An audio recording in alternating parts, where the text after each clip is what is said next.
आध्यात्मिक गुरु ओशो एक ऐसे स्पिरिचुअल टीचर थे जिनके फॉलोअर्स पूरी दुनिया में फैले हुए हैं। अपने खुले विचारों की वजह से जहां उन्हें लाखों शिष्य मिले, वही कई मंचों पर उनकी निंदा भी हुई। उनकी मृत्यु के 25 साल बाद भी उनका साहित्य लोगों तक उनके संदेश पहुंचा रहा है और लोगों का मार्गदर्शन कर रहा है। आइए जानते हैं इनके कुछ अनमोल विचार।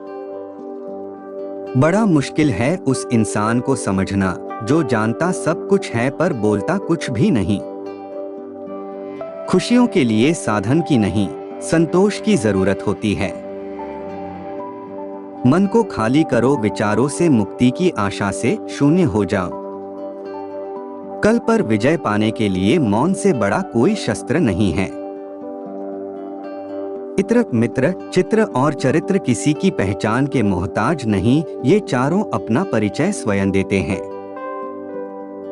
कांटों को समझने के लिए बुद्धि काफी है, फूलों को समझने के लिए तो हृदय चाहिए।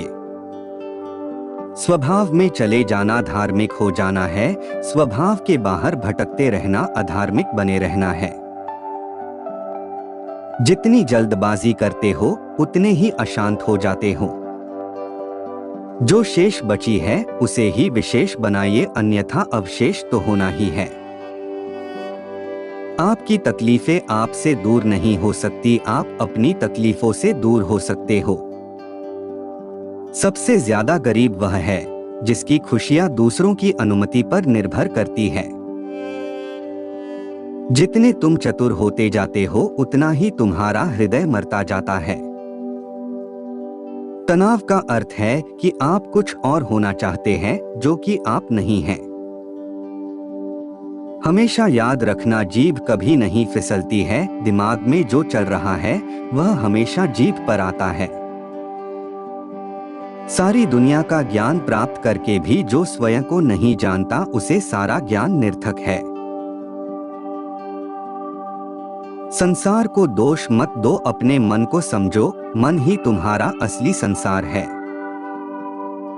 विचार से कोई उत्तर ना कभी मिल सकता है, ना मिला है उत्तर तो निर्विचार से ही आता है।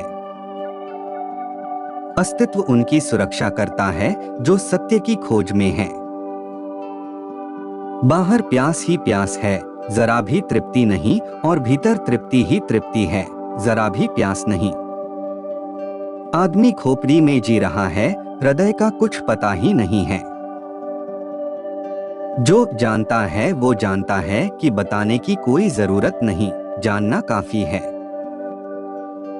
यहाँ कोई भी आपका सपना पूरा करने के लिए नहीं है, हर कोई अपनी तकदीर और अपनी हकीकत बनाने में लगा है। आदमी का दुख न सुविधा से मिटता है, न धन से मिटता, न पद से, न प्रतिष्ठा से। आदमी का दुख आत्मजागरण से मिटता है। जब प्यार और नफरत दोनों ही ना हो तो हर चीज साफ और स्पष्ट हो जाती है। वही पुरुष स्त्री के प्रेम के लिए राजी हो सकता है जो अहंकार को छोड़ने को राजी हो, जिससे मिलने के बाद जीने की उम्मीद बढ़ जाएगी। समझना वो ही प्रेम है। प्रेम के बदले कोई पुरस्कार मत मांगो, प्रेम ही प्रेम का पर्याप्त पुरस्कार है। प्रेम के विरोध में सारा संसार है और प्रेम का भूखा भी सारा संसार है।